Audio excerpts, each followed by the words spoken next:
Vienas, du. Labas vakaras, mėly susirinkusieji. Šiandien čia turėsime 2 knygų pristatymą, kuriame dalyvauja rašytojai Ieva Dumbrytė ir Kornelijus Platelis. Vakarą moderuosiu aš, Saulius Vasiliauskas. Pradėsiu nuo trumpo pristatymo. Ieva Dumbrytė yra rašytoja gimusi Panevėžyje, iš kur šiandien ir atvyko, baigusi taikomosios istorijos studijas, išleidusi jau 2 knygas, susilaukusias didelio pripažinimo ir įvertinimo. Tai debiutinis Ievos romanas Šaltienos bistro pelnė kūrybiškiausios metų knygos premiją ir pasirodė 2021-aisiais, taip pat pelnė Liudo Dovydėno ir Dausų premijas, o naujas romanas Negrįžtantis irgi jau pastebėtas ir be kitų pelnė literatūros lauke taip pat svarbę Jurgos Ivanauskaitės premiją. Kornelijus Platelis yra poetas, eseistas, vertėjas, gimė Šiauliuose, tai yra kraštietis. Jeigu gerai suskaičiavau, yra 11 poezijos knygų ir 2 esė knygų autorius. Įvairių premijų, įskaitant ir nacionalinę kultūros ir meno premiją, Jotvingio premiją ir kūrybiškiausios metų knygos premiją laureatas. Taip pat festivalio Poetinis druskininkų ruduo, kurį galbūt dalis čia esančių puikiai žino, idėjos sumanytojas ir ilgametis organizatorius. Šių knygų autoriai yra skirtingų literatūrinių kartų atstovai, tačiau tam tikrų panašumų ir skirtumų jau galima išvelgti palyginus pokalbių, su jais rengtų pokalbių antraštėse. Pavyzdžiui, čia parinkau tiesiog tam tikrų antraščių iš interviu. Pasaulis savaime šokiruoja, Ieva. Pasaulį mes tik vaizduojamės, Kornelijus. Rašau tam, kad atsiminčiau, Ieva. Esu pagyvenęs optimistas, kuris jau nebesiekia keisti pasaulio, Kornelijus. Ir čia pat Kornelijaus kita antraštė tarsi šiek tiek prieštarauja, cituoju, jei nieko nedarysim, išmirs ir paskutiniai skaitytojai, o Ieva štai sako antraštėje, esu pasiruošusi krachui. Tai čia tik tokie keli pavyzdžiai, kurie byloja apie tam tikrus laikysenų skirtumus ir panašumus, o knygos, kurią šiandien pristatysime, taip pat yra labai skirtingos.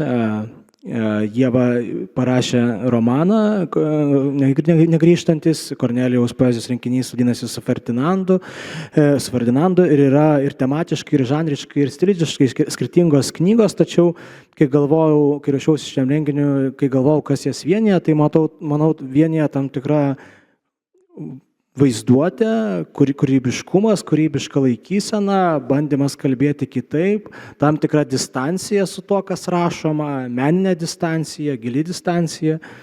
Ir bandysiu pradėti nuo tam tikrų bendrų klausimų, o tada pakalbinti kiekvieną autorių atskirai, jau šiek tiek labiau einant į konkrečias knygų detalės. Ir dar labai trumpai prieš pradėdamas pokalbį pristatysiu tų knygų siužetus trumpai. Tai Ievos romanas yra toks magiškas, kupinas simbolių, alegorijų, pasakojimo pagrindinė veikėja yra vardu Ryga, tokį vardą gavo dėl to, kad ją priešingai nei daugelį kitų knygos veikėjų atnešė ne gandras, o tėvai ją nusipirko Rygos turguje.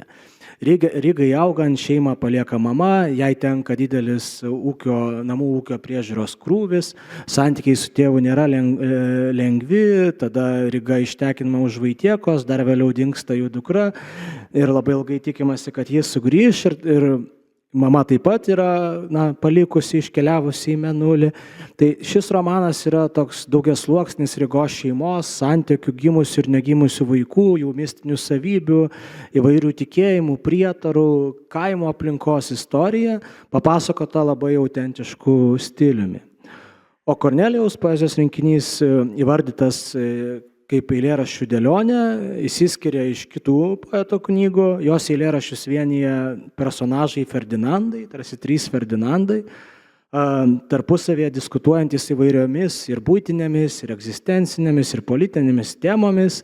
Tai žaisminga, ironiška, autoironiška brandaus poeto knyga, tarsi kvietimas ir savo, ir skaitytojams darsik permastyti žmogaus gyvenimo ir kultūros, meno vietos tame gyvenime klausimus, Bet to gyvenime, knygoje just ir toks visuminis gyvenimo, žmogaus gyvenimo permastymo, įsivertinimo pjūvis, kuris suteikia tiems eilėraštėms tik iš pirmo žvilgsnio nerimtiems tokį papildomą sluoksnį. Na ir pirmas klausimas, toks bendras klausimas, gal labai nepatogus. Ar jau skaitėt vienas kitą knygas ir kokie buvo įspūdžiai? Ar skaitėt? Skaičiau, man labai patiko, nežinau, aš kažkaip galvoju, jeigu Saulius paklaus, kas čia bendro tarp mūsų tų knygų, aš galvoju, tai labai sunku, galvoju Viešpatie, ką aš atsakyčiau. Bet kažkaip radau, nes sunku šiaip vertinti savo knygą, o čia kažkokį, aš nežinau, kažkas buvo toks jausmas, kad šalia manęs eitų kukutis su šveiku kažkaip ir kalbėtus, kažkoks, nežinau, buvo tas jausmas, žaismė, ironija, viskas, nežinau, man labai patiko. Aš irgi skaičiau ir man labai patiko Ievos knyga ir taip išėjo, kad aš ją skaičiau po Lilimo knygos Gintauto Mažeikio. Ir man tada kilo klausimas, du magiškoje realizmo veikalai. Kodėl dabar, po tiek laiko, nes buvo laikotarpis, kada ta stilistika lietuvių prozai buvo tokia vyraujanti. Čia turbūt Saulius Tomas Kondrotas buvo vienas tokių vėliavnešių tos stilistikos. Ir dabar du tokie dar ekstremalesni tokie magiškojo realizmo romanai išvydo dienos šviesą Lietuvoje ir tais pačiais metais. Ir kas čia naujas atgimimas, čia turbūt Sauliaus reikėtų klausti. Jis yra literatūros daktaras. Čia dar galima kelias ir kitas knygas pridėti, tai ir Kotrynos Zylės Mylimus kaulus, ir Jurgos Tumasonytės Naujagimius. Tai tikrai ateina toks magiškojo, nors Ievos atveju, sakyčiau, tokio kaimiškojo, per brūkšnelį magiškojo realizmo bumas. Man atrodo, ne tik Lietuvoje, yra ir Estijoje tokių autorių kaip Andrius Kivirakas. Vienas jo romanų vadinasi Žmogus, kuris mokėjo gyvačių kalbą. Tai nežinau, gal vėl norisi šiek tiek literatūrą grąžinti to magiškumo, tik jau iš šių dienų žmogaus perspektyvos. Ačiū už paaiškinimą, mano apsiskaitimas tiek nesiekia. Ačiū. Įdomu, buvau Plungėje vertėjų seminare ir kalbėjau su estų vertėjai ir jis sakė, aš sakau, pas mus buvo toks sąstingis tos magijos ir to folkloriškumo, o jis taip įdomiai sako, pas mus niekada nebuvo to sąstingio, mes visada tas buvo mūsų kraujė, mes niekad nebuvom to įsižadėję ir čia mes laikom kaip savo tapatybę. Tai man irgi kyla klausimas, kaip čia Lietuvoje mes kažkaip, man atrodo, vienu metu pradėjom labai bodėtis tos tokios literatūros, gal čia, kad su kaimu susiję iš mokyklos kažkokios traumos, vienas velnes tai žino, bet matyt tokie laikai, kurie savaime reikalauja kažkaip kraipyti tą realybę, ieškoti jo magijos ir kažkaip šitoj realybėj surasti kažkokių lengvesnių ir įdomesnių užkabarių, negu mums gali pasiūlyti tikras gyvenimas. Matyt, po Granausko, pro mūsų didžiųjų klasikų, kažkaip norėjosi jau iš kaimo pereiti daug labiau į miestą ir tas kaimo sugrįžimas turėjo įvykti po kurio laiko jau kažkokia kitokia forma, šiuo atveju grąžinant ir tam tikrą magiškojo realizmo sluoksnį. Kai galvojau pats, kas dar jūs vienyje, tai jau minėta tokia kūrybinė meninė drąsa, nepataikavimas literatūros tradicijoms, man atrodo, tiek tu, Ieva, kaip prozininkė, tiek Kornelijus, kaip poetas, turite labai atpažįstamą savo stilių. Tai gal mano toks klausimas būtų irgi toks įžangai pagalvojimas, kaip manote, iš kur ta kūrybinė drąsa atsiranda ir kodėl, ir ar lengva galų gale nepataikauti tokiam bendram literatūros kažkokiam, nežinau, tendencijoms, kažkokiam, nežinau, madoms. Nežinau, kas pirmas nori. Aš nežinau, ar aš tą pavadinčiau kūrybinė drąsa. Norėtųsi taip sakyti, bet ko gero tai yra tiesiog, kad tu kitaip nemoki. Turbūt yra tas vienintelis dalykas. Galvoju, taip, aš galėčiau bandyti kitaip, bet kažin ar man išeitų.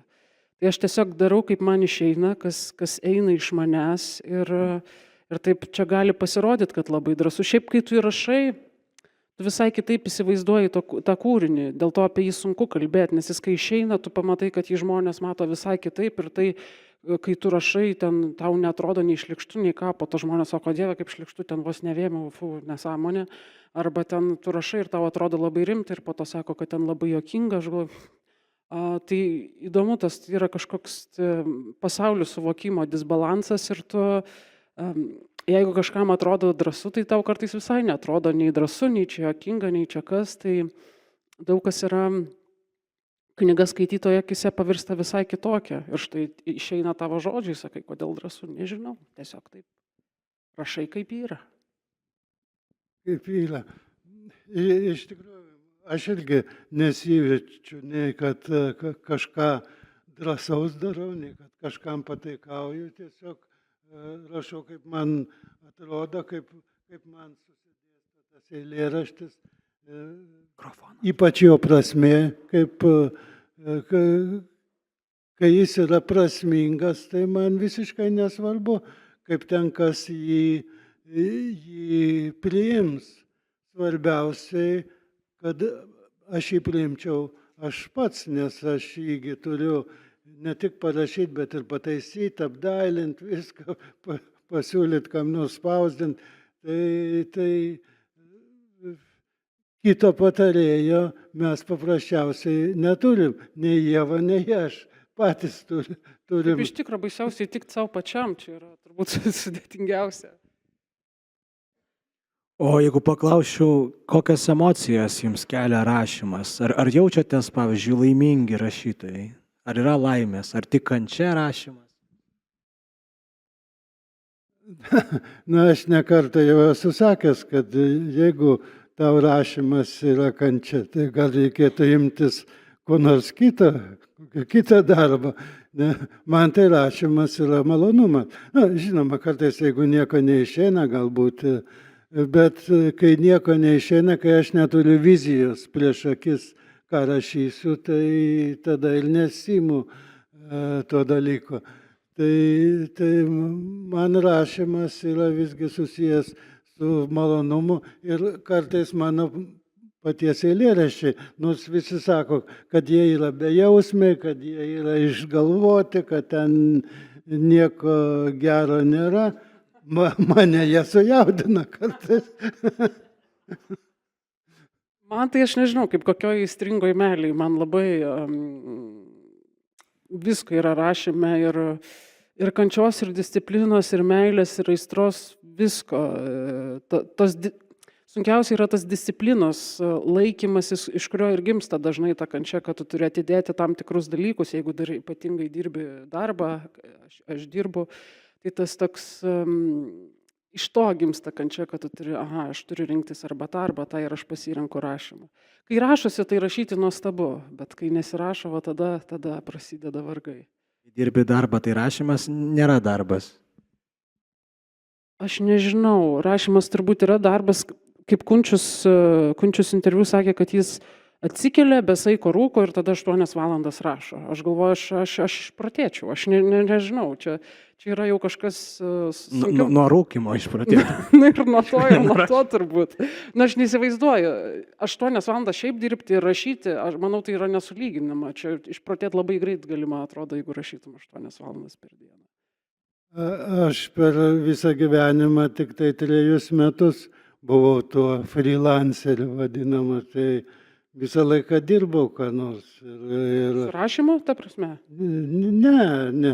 Kultūros viceministras, švietimo ir mokslo ministras. Jo, tai yra blaškantis užsiėmimai tokie ganėtinai, bet šiaip tai pastebėjau ir tai man atrodo, Kajokas irgi savo tuose dienoraščiuose yra pažymėjęs, kad poezijai visada gerai, kai dirbi nesusijusi su literatūra darbu.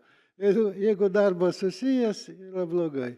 O jeigu tu ten kokiu budinčiuoju katiliniai esi, arba aš 12 metų statybininku dirbau,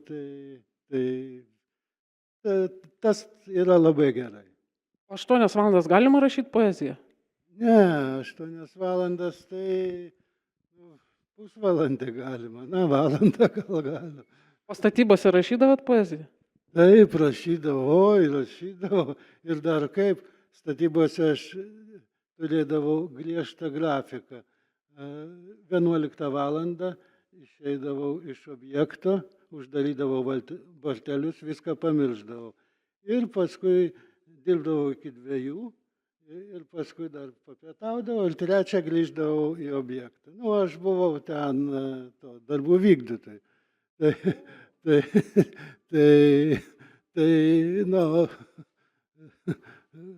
Jeigu nori tapti gerų poetų, reikia statybose dirbti ir tokį grafiką turėti. Statybose yra, kai jo minėjau, tai jis labai sėkmingai dirbo katilinėje.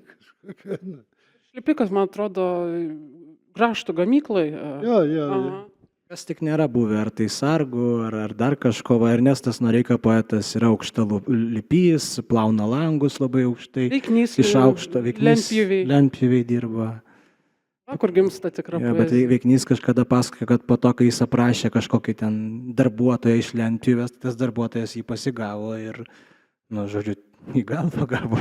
Tai žodžiu, kad kartais literatūra gali būti rizikinga, tas rašymas yra rizika. Pavardžių nenaudot, geriau poeziją. Gerai. Jo, tai dar vienas dalykas yra, kas man atrodo, ką galim čia taip bendrai aptarti, yra santykis su kalba. Ievos atveju romano tekstas yra sodrus, žodingas, apstu palyginimų, alegorijų, simbolių, nestinga šnekamosios, nenorminės leksikos. Kornelijaus, o gal tiksliau Ferdinandų kalboje taip pat derinama šnekamoji, buitinė leksika, kartais persipinanti su antikiniais filosofiniais kontekstais, yra svarbus ritmas, tam tikra eilėdara. Koks jūsų santykis su kalba? Iš kur ta literatūrinė kalba stilius susiformuoja? Ar labiau iš skaitytų knygų, ar iš asmeninių patirčių, iš aplinkos, iš vaikystės ateina? Kaip Kornelijau, iš vertimų galbūt, Kornelijau, kaip jums atrodo? Turbūt iš tokios skaitomos poezijos. Mano dažniausiai remias tokia triskiemenė pėda. Visi tie rašymai, o Ferdinando atveju aš stengiausi rašyti tokiais hegzametro griuvėsiais, kur nesilaikoma nei daktilinės pradžios, nei pabaigos tos su prieš paskutiniu kirčiu. Ir cezūra ne visada griežta reiškia, bet stengiausi, kad būtų 3 kirčiuoti skiemenės prieš daugiau menamą cezūrą ir 3 po jos. Ir tas duoda tokį efektą, kad lyg ir kažkas čia monotoniškai vyksta, bet kita vertus, dabar įsivaizduokit, kad jeigu Ferdinandai pradėtų kalbėti hegzametrų, nei šis, nei tas, arba kokiu nors Aleksandrinu, nei šis, nei tas būtų. O čia, artima labai gaunas šnekamai kalbai, bet kartu kažkokios ritmikos, ritmika tokia išlaikoma. Tikrai jaučiasi, skaitant knygą ir suteikia tam tikro vientisumo visai knygai ta ritmika. O Ieva, dėl tavo palyginimo, aš gal jeigu leisi kelis pacituosiu iš knygos, ten galima, man atrodo, būtų sudaryti visą žodyną palyginimų naują, bet čia būtų keli pavyzdžiai, cituoju. Sulikta mintim mano gėlynė kažkas sušlamėjo, bet ne taip, kaip sušlama katinas, taršydamas nasturtų lapus, o kaip storas barsukas. Citatos pabaiga. Dar porą. Skalsios ateities viltis perskrodė krūtinę it senelio pagalastas peilis. Arba jos pasilenkusios užpakalis atrodė kaip iš mėsos padarytas debesis. Ir tų palyginimų yra apstu, tiesiog malonumas yra tuo tekstu eiti į priekį, nežinau, iš kur tie palyginimai, iš kur tu juos gaudai, ar modifikuoji, ar dirbi su žodynu.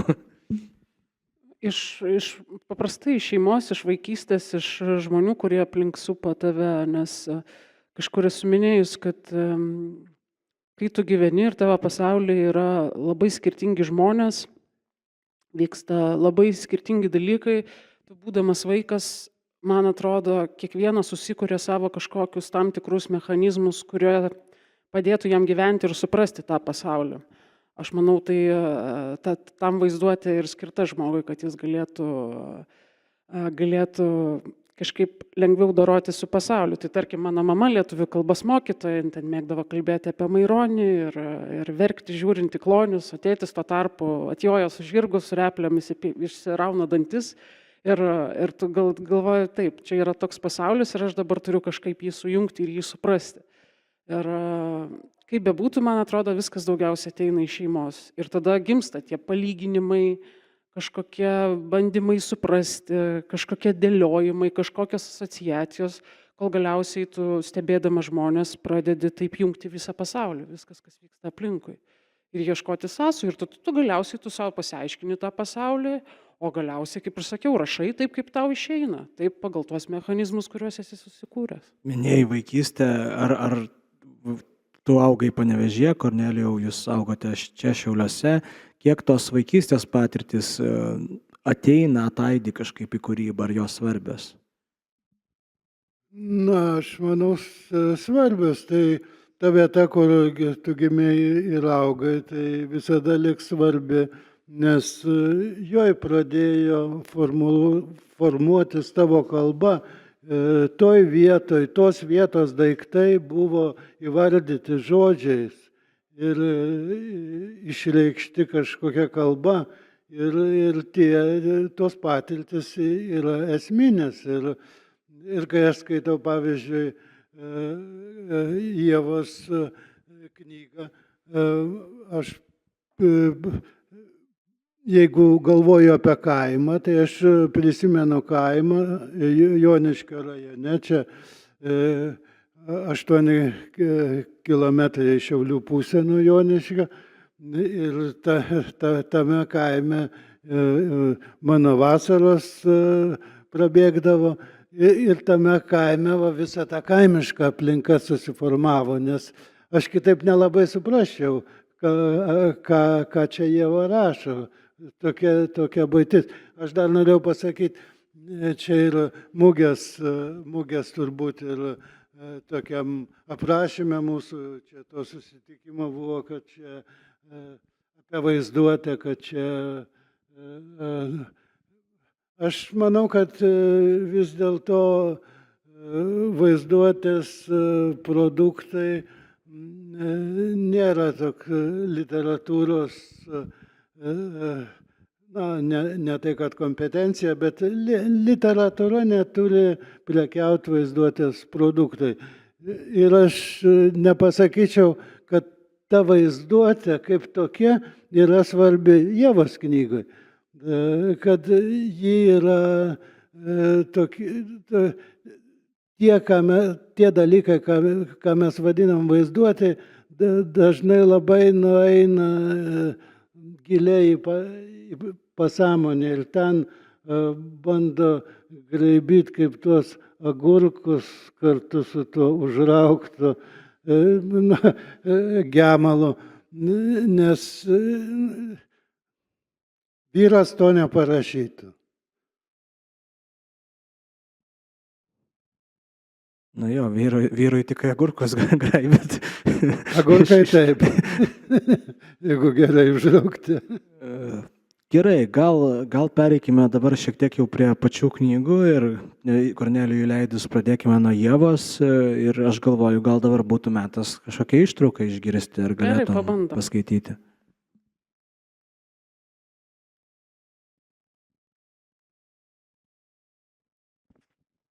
Čia mano pagrindinės veikėjos vyras išėjo į karą ir rašo savo brangiai Rygai, savo žmonai ir jos dukroms. Gerai. Aš taip pasidėsiu jaučiu. Mano brangiosios, aš galvojau, tai bus nuotykis. Nemaniau, kad čia būsiu taip ilgai. Nepasiėmiau nei tavo, nei Marguolės, nei mamos piešinio. Visko tiek daug ir viskas taip blogai, kad nežinau, nuo ko pradėti. Visų pirma, čia viskas visai kitaip. Mėnulis kabo ne šono, guli danguje aukštielnikas. Visur auga medžiai beveik siekiantis dangų. Upės skaidriai žalio vandens, plačios ir su žmogaus dydžio bangomis. Netokios, kokie mes pratę matyti savo ežerynuose. Nuolat kepina saulė, vietiniai vaikšto nogi, bet nesisarmatija, nes daugelis net ir moteris, ko negauruoti, per plaukus nesimatė niekieno gėdos. Be viso to, jie nemoka kalbėti. Šitie padarai niekada nėra matę sniego, o ant medžio auga daržovės saldesnės už morkas ir minkštesnės už slyvas. Jau galiu valgyti kiek noriu, tada ačiū dangui, bet iš bado nemirsiu. Iki karo stovyklos keliavom vežimais, paskui kokį pusmetį didelę valtim siubavome nepriepiamą plačiam ežere. Nežinau, bet gali būti, kad čia jau esu 3 metų, mat laikas pas mus eina visai kitaip. Mūsų vadas sakėsi, nebesuskaičiuojantis kelintą kartą kariaujas. Pirmą kartą mane grįžęs namo po 10 metų, bet žmona buvo apsirengusi tais pačiais drabužiais ir rankoje laikė tą patį duonos kriaukšlę, kurią tiesiai išeinant. Žmonelė net pažino jo grįžusio seno, sulysusio ir apšepusio, kaip mūsų miškų lapė. Vada džiugino tik tiek, kad vaikai dar nebuvo užaugę. Tačiau grįžęs kitokiu žmogumi, jis taip kaip seniau gyventi nebemokėjo. Tai buvo priežastis, kad jis vėl ir vėl grįžta į karą. Gali būti, kad man irgi panašiai nutiks. Aš grįšiu ryt ar poryt tau, bet niekas nežino, kiek laiko užtruks man. Apsipratę stovykloje pradėjome mokytis kariauti. Mūsų išmokslino užtaisyti muškietą ir taisyklingai suspausti kumštį, kad mirtinai knežinant priešo veidą nelūžtų nei vienas kaulelis. Net nušvietė mus, kaip teisingai persipjaut pilvą, kad sėkmingai nusibaigtume patys, nepapuolę priešams į nagus. O jau atsitiktų, kad paimtų gyvus, primokė nusikasti liežuvį. Taip greičiausiai nukraujuosime per trumpą laiką. Karo mokslai nebūtų buvę tokie kartus, jei vyresni kareiviai nemuštų naujokų. Aš irgi susilaukiau tokio likimo. Mane smarkiai daužė, engė ir vadino mūma. Kitąsyk plaukuotas laukinis taip pat yra mane pagavęs ir nurovęs galvos plaukus. Dabar, kaip ir kariaujam, nebe mokslos, tai daužo mažiau, bet vis tiek daužo. Jei mane nesikreipė, tarsi nebūčiau žmogus arba būti žmogumi čia nereikštų menkumą. Prieš nedėlę pro patinę lūpą išlindo 2 dantis. Tikriausiai grįžęs nebegalėsiu šypsotis. Mane taip pat bandė ir išprievartauti. Gyniausi, kaip išgalėdamas. Ir atsilaikiau. Bet sukūlė taip smarkiai, kad neatsipirkau be pasiekmių. Dabar negirdžiu viena ausimi, ėmiau sapnuoti vaizdą aukštyn kojom, o kartais pagaunu save mąstantį latvių kalbą. Tad tais atvejais net pats savo minčių nesuprantu. Kelis kartus buvau palūžęs ir bandžiau pasidaryti sau galą, nors dabar jau gailiuosi vien pagalvojęs apie tai. Netaip jau ir seniai, susiradęs geležinį strypą, skirtą šaudyti plaukuotėms ir nemenkapročiams žmonėms, nusprendžiau tvoti iš visų jėgų kojon, kad ši lūžtų perpus ir mane pagaliau paguldytų į pastatą skirtą rūpintis kraujuotais žmonėmis. Ten, kur mane pridabotų prilygstančios mamoms didžiakrūtės storos moteris, kurios tepa ant žaizdų vaistus, maitina saldžiomis daržovėmis ir ramina, kad viskas bus gerai. Norėjau pailsėti, bet neišgalėjau stipriai užtvoti ir per mažai susižeidžiau. Dėl šito savo nesgrabumo nuolat tveriu nepakeliamą skausmą, negaliu gerai vaikščioti, tad kas rytą į frontą einu kreivą koją, o vakarais būnu vėl ir vėl sumuštas. Deja, ne tiek, kad mane paguldytų pas gerasias moteris. Meloji Ryga, atsiųsk savo ir Marguolės paveikslėlį. Įdėk keletą kmynų ir sudžiovintą našlaitę žiedelį, kad galėčiau užuost mūsų kaimą. Ir lauk manęs, gali būti, kad grįšiu šiandien, ar rytoj, bet labai, labai senas. Tai palaukite. Dabar Ryga pasakoja. Po kelių dienų pargrįžo Vaitiekus, kiek pakrikęs, nesiprausęs, pasenęs, susivėlęs, susiglamžiusiais rūbais. Prieš pasukdamas į namus staptelėjo ir nužvelgė kiemą rūsčių žvilgsniu, lyg ketindamas kam peiliu paleist žarnas. Išvydęs mane, suėmė už pečių ir lengvai papurtęs ėmė paklaikusiai kamantinėti. Kiek pas jūs praėjo metų? Kiek? Ne metų, mėnesių, Vaitiekau. Pasakyk, kiek? 13, nunarinau galvą, 1 metai, o man praėjo 9. Atleidęs man pečius graudžiai šyptelėjo, sugeltusių dantų šypsena, kurio jau ir nebe visi dantis buvo. Galėjo būti ir blogiau, atlyžo, atrodau kaip atrodau, jau nieko nepadarysi. Parėjęs Vaitiekus elgėsi taip, lyg jo kūną būtų įsikraustęs kitas žmogus. Pirmas nedėlės baisiai gėrio, prisprogęs klėdėdavo latviškai. Tai, ką vapėdavo, skambėdavo piktai ir aršiai, nelyginant prieš save regėtų kareivį, kurį būtina papjauti, bet kažkodėl neišeina. Kol mėgodavo, prakaitų sumerkdavo 3 paklodės taip, kad reikdavo man 2 kart per naktį keltis ir gręžti. Net įsigudrijau išgręžtą prakaitą karviams sugirdyt. Šios tuomet duodavusios daug riebesnį pieną. Atsipagiriojęs rytais marguoliai pasakodavo apie išgalvotus gyvūnus, vienakojus ir vienaakių žmonės ir išdžiūvusius lavonus, kurių likusią gyvastį išsiurbdavo saulė. Man šios apalionės pasitikėjimo nekėlė, bandžiau visai vaitiekų drausmint, bet nuo to jis tik dar labiau gėrė, o marguolė vėl ėmė ant manęs apmaudą laikyti, kad tėvą varinėju ir mokau gyventi, taip iš jos atimdama pasakas ir dudelės vakarus. Tom retom dienom, kai būdavo blaivas, trankydavo kumščių į stalą, dažnai rašydavo nežinia kam laiškus. Paskui tos laiškus neaišku, kur išneždavęs ir kartu su popieriais nieko netaręs išnykdavo dienai ar 2. Anksčiau būčiau mislijus, kad eina pas tą Bobą paštininkę ir gal taip net būtų buvę ramiau, o dabar belieka tik spėlioti, kokią peklą lenda. Grįždavo nubrozdintas ir nupešiotas, kaip ne iki galo nuplikyta višta. Keletą kartų paklausus, kur buvęs, gaudavo tik ilgą keiksmų laviną, primenančią seno šuns lojimą, šuns, kurio niekas nebijo.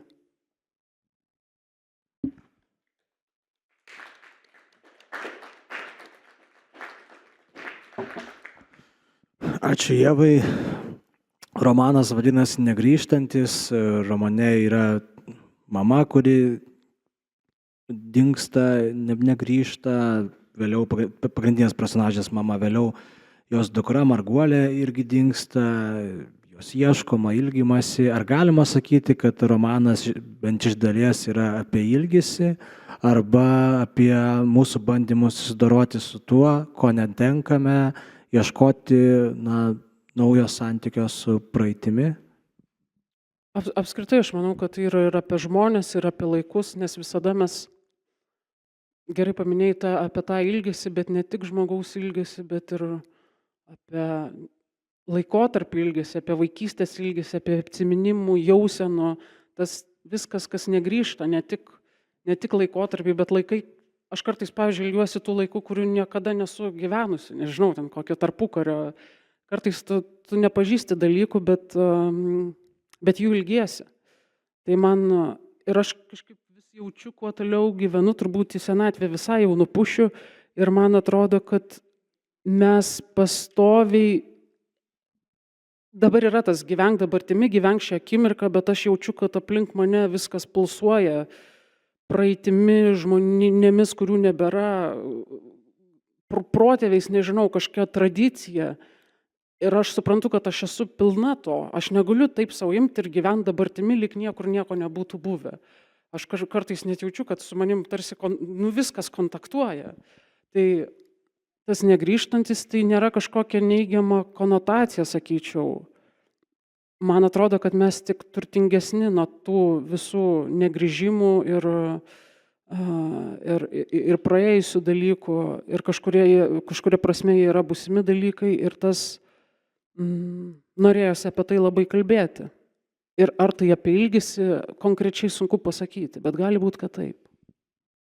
Romane netrūksta įvairių stebuklų, pranašysčių, žmonės tiki įvairiais prietarais, nebūtais dalykais, egzistuoja netgi bilietas į vaikystę. Kodėl tau buvo svarbu parodyti tokį margaspalvį, stebuklingą, kitonišką pasaulį? Ir ar tie personažai, jie yra tokie naivūs, norisi juos kažkaip pašiepti, ar kaip tik tas jų naivumas ar jų pasaulievokų skirtumai kažkuo žavi? Mane tai žavi. Aš kaip tik, turbūt čia ir buvo tas momentas, kad aš norėjau ištrūkti gal iš tos dabartinės realybės. Mano darbas toks yra, tarkim, labai instrukcinis, sukurtos instrukcijos, kaip suprasti instrukcijos, kuriamos komandos, kurios aprašytų tas instrukcijas ir viskas tarsi išaiškinta, viskas sudėliota, viskas yra labai racionalu apskritai šitam pasaulyje, viskas turi šaltinius ir yra patikrinama. Tai yra turbūt pasaulis, kurio žmonija siekia iš amžių amžius, bet jis yra be galo nuobodus. Ir man jis jau toks nebepatinka. Ir aš norėjau sukurti savo pasaulį, kažkur sugrįžti, kur žmonės elgiasi tiesiog iš jausmo, nieko negalėdami patikrinti ir tikintis tuo, ką matantis, ką jaučiantis, ką sapnuojantis. Ir knyga gal buvo ta erdvė, kur aš irgi galėjau kartu su jais taip jaustis. Ir gink Dieve, aš jų nenorėjau pašiepti, man tai kažkaip atrodo tokia visai vertybė, jeigu tu tiki, kad uždėjęs rupūžį ant žaizdos kažkaip išgysi. Aš visai norėčiau dar tikėti. Esi bandžius? Vat gal visai norėčiau, bet aš keistai kartais dar tikiu dalykais. Aš galvoju, kai aš dar kažko patikiu, aš galvoju, Viešpatie, kaip gerai, kaip reikia to saugot. Vat nesenai, gal nereiktų sakyti, bet pasakysiu, ėjau nesenai hipnozėn, įsivaizduot, aš tikėjau, kad tai gali padėti. Aš sakiau draugams ir jie sako, nu tu nebeakauk. Ir aš dar tikiu, aš turiu tam dar tą vaikiškumą, nekaltumą. Bet... Į hipnozę jai prieš rašydama romaną ar po? Ne, čia ne taip senai ėjau hipnozę, bet jau būdama hipnozėj toj, aš jau supratau Viešpatie, ką aš darau. Ir buvo labai gaila, kad aš to proceso metu pradėjau tuo nebetikėti. Aš galvojau, geriau būčiau nebandžius ir visą gyvenimą tuo tikėjus. Tai labai gaila, kai tu kaskart prarandi tą naivų tikėjimo jausmą. Jo, romane dar yra ryški skirtis tarp miesto ir kaimo. Kaime būtent tie prietarai, mitai veikia puikiai, o iš mieste jau yra tarsi daugiau civilizacijos. Atvažiuoja, tarkim, daktaras, kuris jau siūlo moterims gimdyti natūraliuoju būdu, o nelaukti, kol vaiką atneš gandras ar bus rastas kopūstuose. Ar buvo svarbu tau rašant romaną parodyti skirtumą tarp kaimo gyvenimo senųjų papročių, jų perėmimo, inercijos iš kartos į kartą ir tarp miesto, kurio sakykime, yra nedaug? Man labai atrodo dėkinga erdvė kaimas, kaip tarkim Šaltienos bistro, čia kalbėjom apie tą patį darbą, man atrodo, kad fizinis darbas yra labai gera erdvė, nes ten daug visko gali įvykti ir daug supratimų įvykių ir visokių personažų, tai man atrodo taip ir yra kaimas ir jis yra nutolęs nuo to miestiškojo racionalumo, kurį reiktų gerai panagrinėti. Aš vis manau, kad tai gali būti, kad tai visai nėra racionalumas, bet mes jį taip suvokiame. Tai man reikėjo būtent tos erdvės, kuriame galėtų vykti tie dalykai, nes kaime, teisingiau mieste, aš nežinau, kai kurie dalykai tiesiog blokuojasi ir tu jų negali išgyventi, negali kai kur sau duoti vaizduotės, negali sau leisti tikėti, nes taip tiesiog veikia kartais miestas. Romane be kitų dalykų yra ir tokių erotinių, seksualinių scenų ir, paprastai lietuvių literatūrai dažniausiai jos kelia tokį, skaitant svetimos gėdos jausmą, skaitant tavo knygą to jausmo nėra, jos puikiai įsilieja į bendrą teksto visatą, ar pačiai rašyti tokias scenas, nežinau, sunku, kokios patirties čia reikia, nežinau. Nežinau, šiaip aš kaip rašiau, aš taip kažkaip apie jas net negalvojau, kaip apie kažkokias erotinės ar meilės scenas. Tiesiog bandžiau įsijausti labai kaip organiškai, kaip žmogus, kaip jis, tas kaimietiškas sekso jausmas, aš tiesiog bandžiau suprasti. Nežinau, keista, bet man tos scenos kažkaip nėra net erotinės tai viduje, kai aš jas žiūrėjau, kaip aš jas rašiau. Vėl turbūt tas pats naratyvas, tiesiog kaip išeina, taip ir rašai, stengiasi įsijausti kuo labiau ir kaip yra, taip yra. Aš vieną pacituosiu jums leidus, kaip yra. Susikabinę įskubėjom į kitapus namo esančią pievą, kurioje plytėjo krūmokšnių giraitė. Įsirinkus plačiausią krūmo debesį su sala viduj, patiesiau skudrą, nusivilkau sijoną ir atguliau kaip į grabą, kaip į mirtį, kurios laukia labai per gyvenimą pavargęs žmogus. Kareivukas atgulė šalia manęs, jo dailus, truputį riestas, vidutinio dydžio kotas, buvo jau kietas, nelyginant titnagas, nors ugnis kelk. Citatos pabaiga. Nėra čia kažkaip labai baisiai erotiška, aš sakyčiau. Nėra, ne tą citatą išrinkausi, prašau. Gerai, tą progą gal pereikim prie Kornelijaus knygos ir gal, sakyčiau, pradėkim nuo kelių eilėraščių paskaitimo, tada aptarsim.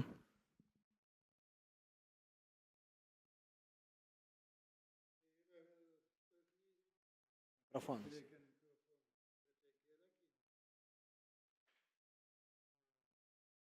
Nežinau, kaip čia tą mikrofoną.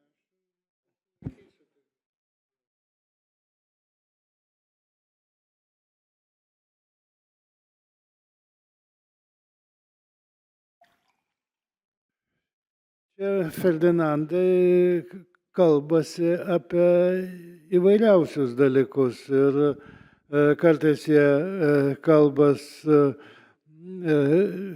normaliai, kartais gretina visiškai nenormalius dalykus, bet apskritai tai jie kalbasi tam kontekste, kuriame diskutuoja dabar mūsų tos tie visi Facebookai ir panašios socialinės medijos. Tai yra kalba niekus. Bet imamės taisyti vardus. Čia visada iš mažosios raidės prasideda tas pavadinimas, bet čia visada reikia turėti, kad su Ferdinandu imamės taisyti vardus. Laikas skuba į ateitį, Ferdinandai, pasaulis švinta, daiktai tobulėja, išauga savo vardus, nebetelpa į senus drabužius, šie plyšta ardosi per siūles. Sakai, kad Konfucijus siūlė nuo to ir pradėti geram valdovui. Džingming,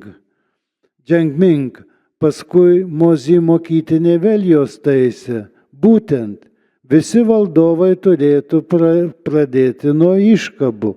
Bet ką mums tie kinai? Turim savų reikalų. Ar mūsų visi vardai tokie jau politkorektiški? Ar ne per drąsiai žodžiai atskleidžia daiktų lytis? Nesakau, kad lietuvių kalbos dėlėtų atsisakyti. Pakaks ištaisyti vardus, jau ir pasiūlymų turime, belieka šitą svarbaus nuo savęs pridurti.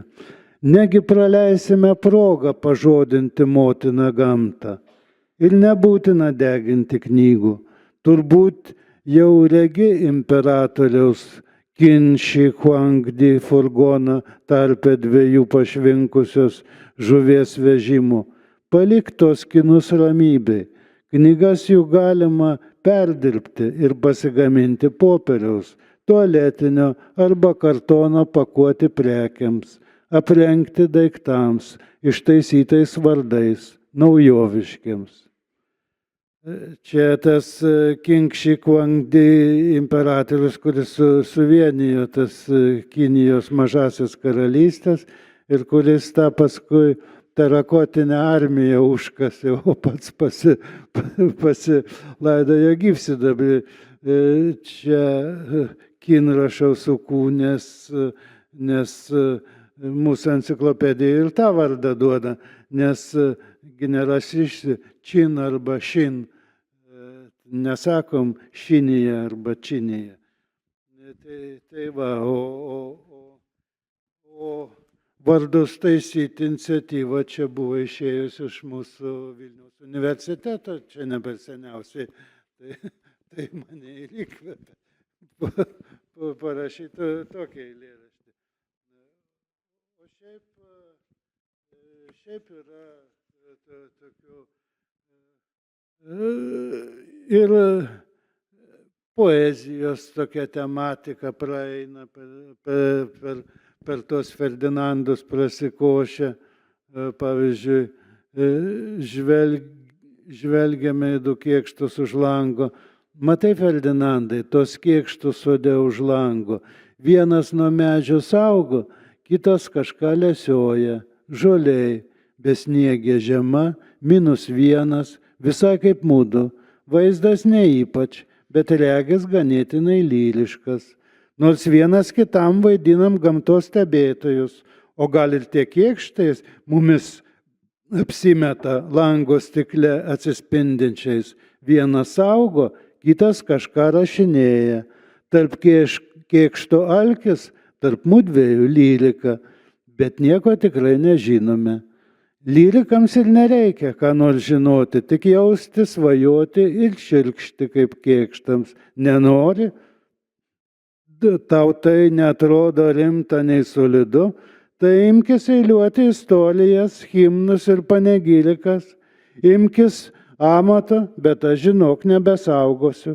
Dekadentinės kritikos katės tyko už sodo medžio, jo savo amatą moka, net 12 jų nenupirksi, metaforom nepašersi, tad rinkis.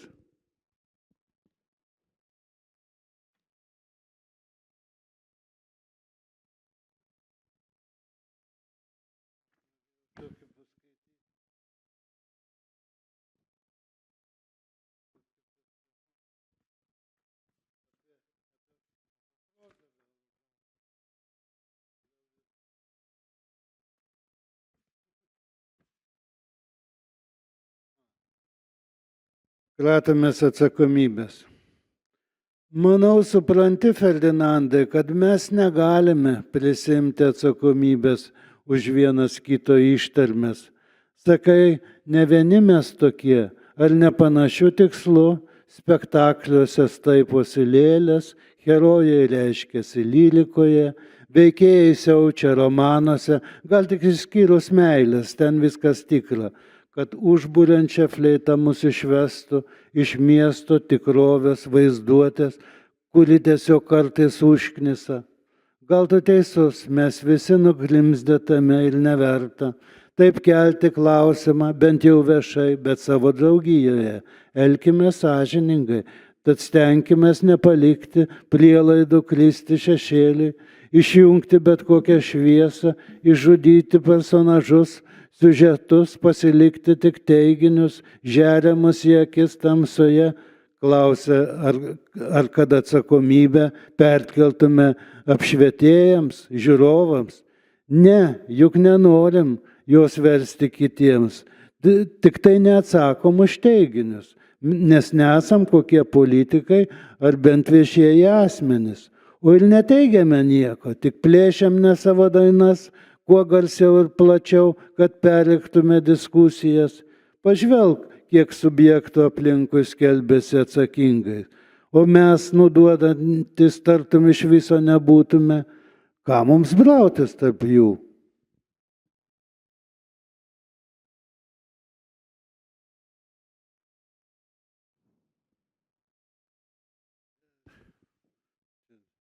Na, ta knyga tokia, jie apskritai joje daug tokios parodijos mūsų tos tikrovės, bet ta tikrovė nėra tokia, kaip pasakyti, pavaizduota taip aiškiai ir taip glaustai kaip Ievos romane. Tai ta tikrovė tokia numanoma. Taigi dėliojame poetinį vaizdą. Kaip manai, Ferdinandai, ar danai būtų išradę Lego, jei Kierkegaardas nebūtų sukūręs teorinių prielaidų toms dėlionėms, nors bandė tik tai suvedžioti skaitytoją savo nuoširdų? Sakai, merginas vilioti, randas daugiau motyvacijų. Gal nesiginčysiu, nors dėlėtų paklausti kokios jaunesnės panelės ar pono, o vieną objektą pakeitus kitu, mergeles PVZ namais ar laivais, į kuriuos panašius konstruojame, arba į tai, ką čia apgraibom dėliojame mūdu, neturėdami jokio tam skirto komplekto, net plano.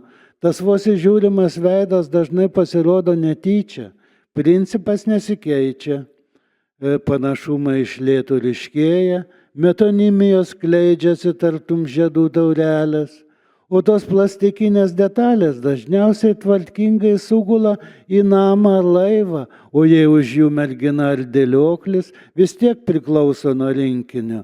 Ar tau kartais nebūna, kad užsigeidi grįžti laiku, nestabdyton akimirkon ir bandai ją dėlioti tarytum nepastebėdamas, jog tavo turimas Lego iš kito rinkinio, kito logo, niekas prie nieko nekimba, o laikas jau būna praėjęs. Laikas praeina veikiant bet ką, nebent konkretus darbelis jį sustabdytų ilgiau išliekančių pėdsakų, Tad rinkis teisingą rinkinį, dėliok jį pagal instrukciją, kol prieš akis iškils į ką nors panašus dalykas. Arba teks vėl grįžinėti į niekur, gaišti jau sugaištą laiką dėliojant akimirkas be teorinių prielaidų.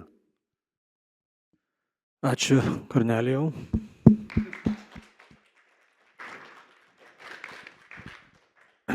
Tie trys Ferdinandai, kaip išduoda ir knygos epigrafas, vienas iš epigrafų yra kilę iš čekų klasiko Jaroslavo Hašeko romano Šauniojo kareivio Šveiko nuotykiai, kaip atėjo idėja būtent juos įpersonažinti, nes ten apie bent du iš jų pačiam Šveiko, pačiam Hašeko romane daug informacijos nėra ir ar nebūtų galima sakyti, kad bent vienas iš jų yra bent iš dalies jūsų alter ego?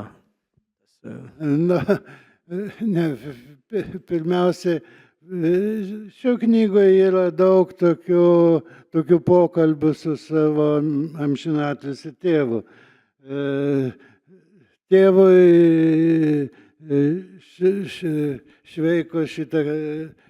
Šveiko šitie nuotykiai buvo tokia stalelė prie lovos knyga.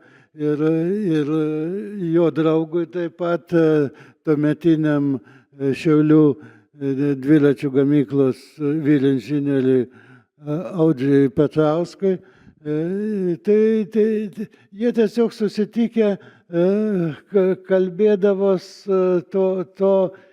ne tik to romano dvasiai. Na, aš esu jau interviu ten 15 minučių tą aprašęs, bet visiems tas patinka. Galit papasakoti, ten papasakojot apie dešrą, kaip diskutavo. Tai įsivaizduokit mane 5 metai maždaug, dar nemokantis skaityti ir neinant į mokyklą, tupinti po stalu, o jiedu sėdi su savo draugu prie stalo ir geria armėnišką konjaką, taip vadinamą. Jie niekada negerdavo, po 2 tokias mažytės taurelės, tad pokalbiai Šveiko dvasia, jos perkeldavo ne alkoholis į tos pokalbius. Na ir tuo metu, reiškia, Šiaulių mėsos kombinatas išleido tokią pilką dešrą. Jin tokia buvo tokia stora, reiškia, virta dešra, pilka, o per vidurį tokia raudona žvaigždė. Labai ideologizuota dešra. Ir jie sėdi po stalo ir diskutuoja. Įdomu, sako, kai nueini į tualetą, ar tada žvaigždė taip pat išeina? Jie sako, turėtų išeiti, tai kamgi gaminti tokią dešrą? Ir abu nutarė, kad tikriausiai išeina, bet reikės patikrinti. O aš sėdžiu po stalu ir priimu tą diskusiją kaip gamtamokslinė ir galvoju, kaip tu sukramtai, pralyji, kaip gali ta žvaigždė ten išlikti. Tai čia visas tas šveikizmas yra, kaip paminklas mano tėvui. Ten daugiau yra tokių su juo susijusių, ten garbstome Napoleoną. Tėvas labai mėgdavo Napoleoną. Tai čia iš to. O tais laikais, tai buvo kokie 55-6 metai, tai buvo, įsivaizduokit, pats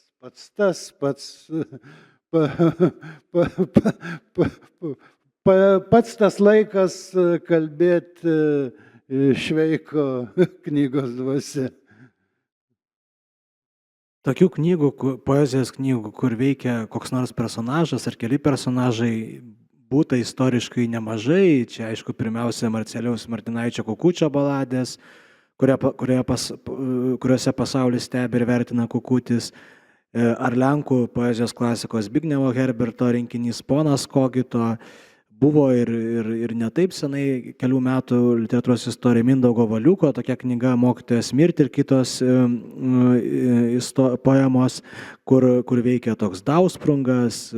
Anksčiau šiek tiek buvo Aido Jurašiaus knyga Luiso Alberto Salvatieros gyvenimo aprašymas. Na, sovietmečių, grįžtant prie Martinaičio, tokie personažai tarsi rezgė suokalbį su skaitytojais, Ezopo kalba, žaidė su sistemos cenzūros ribomis ir ką tokie personažai duoda šiandien, kokią distanciją jie padeda nuo mūsų tikrovės, va, kaip sakėt, nuo Facebooko, nuo Facebookinės tikrovės sukurti.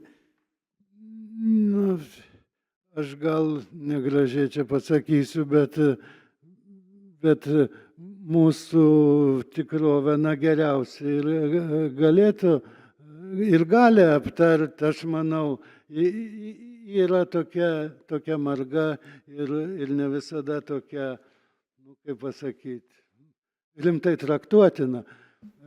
Ir galėtų aptarti, reiškia, šunčiudžių rankiotojas ir nevartotinas skysčio vartotojas, nes vienas Ferdinandas buvo žinomas to, kad rankiojo šunų mėšlą, o dar Almis Grybauskas savo vertime dar ir paaiškina, kad tas šunų mėšlas buvo naudojamas odų apdirbimo pramoniai, o tas kitas Ferdinandas, tai tas, kuris per klaidą išgėrė skysčio plaukam atauginti. Ir nei vieno šveikui jų negaila. Tai man tie personažai pasirodė patys tinkamiausi aptart aktualijas. Ar daugiau knygoje ironijos ar autoironijos? Na, šiaip tai turbūt autoironijos, nes ironija be autoironijos tai nėra visai toks skanus patiekalas, bet aš ne dėl to, kad patiekalas, bet aš matau pirmiausiai save, kuris vertas ironijos. Vienas iš motyvų yra darbai sode, tai aš įsivaizdavau, kad čia visai autoironiškas, autobiografinis motyvas. Autobiografinis, taip, ten darbais, darbas sode, žemės ūkis yra labai tokia prasminga ir jie važino, kokia tai svarbi.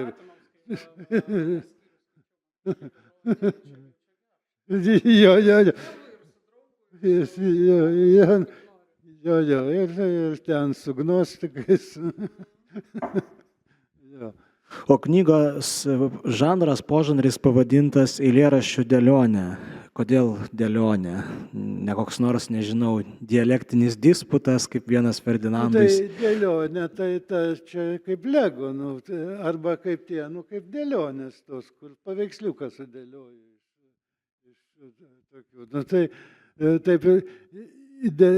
Taip ir dėlionė, bet ta dėlionė tokia irgi su ironija parašyta, nes praktiškai jie yra visi parašyti kaip datos surašytos, tai tokia maždaug, gal dviejose kokiose vietose, ten apskaičiau vietom, man pasirodė, kad labiau tinka taip. Tai čia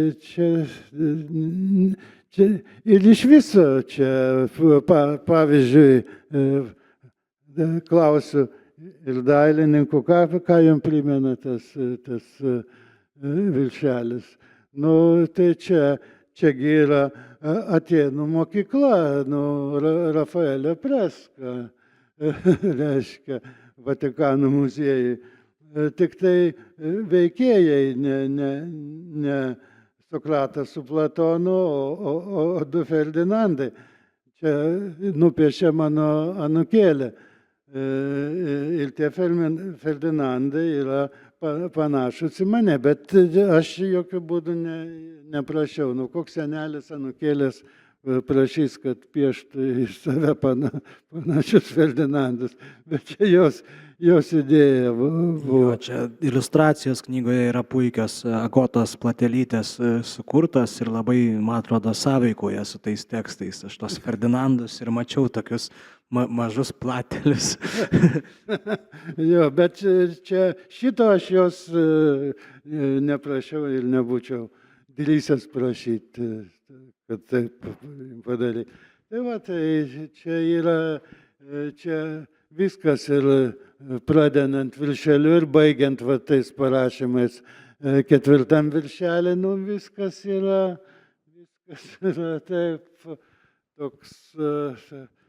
tokia tam tikra apgaulė, tokia, feikas, kaip dabar sako. Tokia apgaulė, žaidimas, bet kita vertus ir labai rimtas, toks atrodo gyvenimo, mūsų šiandienos tikrovės permastymas ir tas antrinis sluoksnis, man atrodo, knygoje irgi labai svarbus. Tie personažai yra labiau kaip tokie kaukės ar išjudintojai, to, kas dar yra po kitų luobų. Jo, kad ir aš suprantu, kad 3 citatos tos pradedant knygą, tai irgi yra,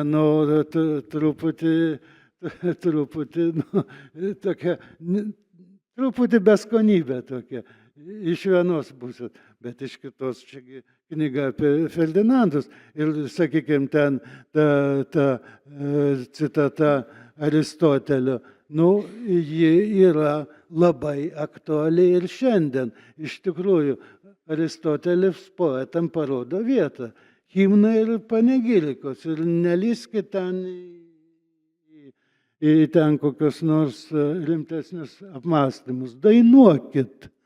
Tai ir dabar mūsų visuomeniai tebe vyksta ta diskusija, kokia turi būti poezija. Šiuolaikiniai poetai nerimuoja, blogai, kodėl, blogai dainuoja, ne taip. Tai ta diskusija aistringai tebesitęsia iki mūsų dienų.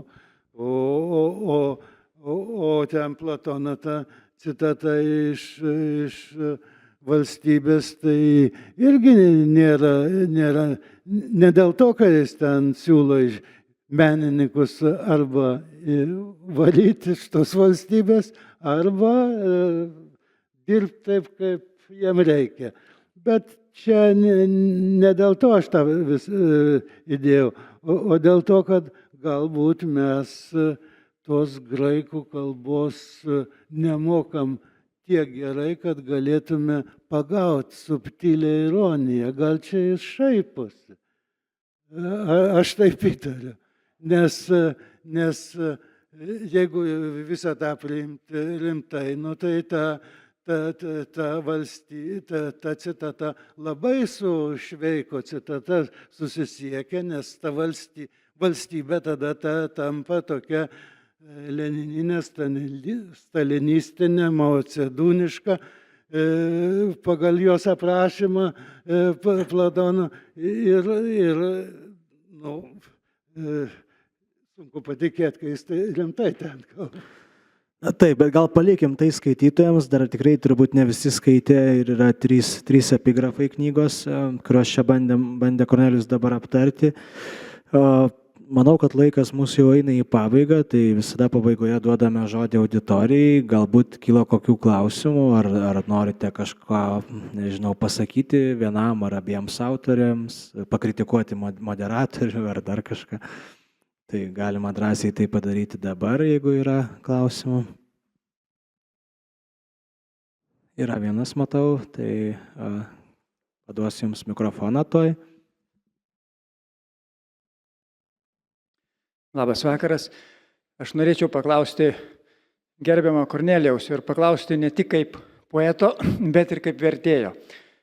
Man ši jūsų knyga tai yra metapoezijos knyga, o tokių lietuvių literatūroje vis dar trūksta. Tos 3 citatos, galbūt čia irgi yra žaidimas. Aš skaitydamas šitą jūsų knygą, taip susijęju, ar kažkaip manie taip pasigirdo Cervantesas, jo parodija, tokia servantiška dvasia galima būti žvelgti šitoje jūsų puikioje knygoje. O klausimas būtų labai paprastas. Svarstote poeziją ir visus kitus dalykus ir norėčiau paklausti, ar poetas pasirenka žanrą, ar žanras pasirenka poetą? Ačiū. Aš manau, kad vis dėlto žanras pasirenka poetą, nes jeigu poetas galėtų rinktis, poetas turbūt jam netiek svarbu tas kažkoks įvardintas žanras, kuris galėtų, jis nori vaizduoti tikrovę, kuri nežinia, kas yra šiaip jau. Jis nori vaizduoti pasaulį, jis nori vaizduoti tą laiką, kuriuo mes gyvenam. Ir tik tai pradėjęs tai darytis, ten pradeda, jam prieš akis pradeda ryškėti žanras. Sakyčiau, žanras jo pasirenka. Jūs pradėjote rašyti per COVID šitos eilėraščius Ferdinando? Jo, per COVID, bet, žinot, aš dabar dirbu labai atsakingą darbą Sodroj, tai man tas COVIDas nelabai mane veikia. Aš kaip sėdėjau savo kambarį, kaip žiūrėjau pro langą, kaip popietėm išeidavau į daržą dirbti, taip ir per COVID ir po COVID viskas vyks. O kalbant apie žanrus, ar gali skaitytojai tikėtis kada nors iš jūsų romano, o iš Ievos, nežinau, poezijos knygos? Na, pirmiausiai, Ievos knyga yra be galo poetiška ir ne poetiška ta aristoteliška prasme, ta jausmiška prasme, bet yra poetiška tos struktūros prasme. Tai ji galėtų rašyti ir poeziją. O dėl mano rašymo prozą, aš turbūt per didelis tinginys, nes poetai tai yra tinginiai. Prozą tai reikia sėdėti, rašyti, darbuotis, kaip Kunčius, sakėt, ten 8 valandas per dieną. Tai nežinau, bet aš, žinai, su kuo sutapsi, to ir pats tapsi. Aš daugiau skaitau tokią negrožinę literatūrą, tokią ne romanus, tai gal man jau būtų per vėlai tą žanrą pasukti. O Ieva, kaip tau su žanrais? Aš vis dėlto pripažįstu, kad mano tikriausiai pirmoji ir pagrindinė meilė yra poezija. Ir aš jos skaitau tikrai ne ką mažiau negu prozas, gal ir daugiau. Ir aš esu bandžius rašyti ir aš supratau, kad man tiesiog neišeina. Aš manau, kad tai yra, kažkaip aš esu sakius, tai yra kažkoks dievų paliestojo reikalas ir tas Dievo paliestas žmogus, jis tą turi pajaus. Aš net nežinau, tai yra labai sakralu, bet kažkuria prasme man patinka, kad aš negaliu tame būti ir prie to prisiliesti, nes jis man tada kažkoks kaip filosofinis akmuo, jis man dar paslaptingesnis, dar įdomesnis. Tai turbūt iš manęs poezijos ir poetės niekada nebus, bet aš tuo kartu ir mėgaujuos. Niekada nesakyk niekada. Žiūrėk, jūs taip pat dėl prozos. Laikas dar parodys, kaip bus, o dabar jau manau, kad laiko mums jau ir nebedaug, reikia jausti ir tam tikrą saiką. Tai ačiū visiems susirinkusiems, galite įsigyti knygas. Ievos knyga yra prie leidyklos stendo, Kornelijaus yra čia pat ant stalo. Ir su jumis šiandien buvo rašyta Ieva Dumbrytė, Kornelijus Platelis, daug negrįžtančių personažų, 3 Ferdinandai ir Saulius Vasiliauskas. Linkiu šaunaus, gal šiek tiek šveikiško vakaro. Ačiū, kad atėjot.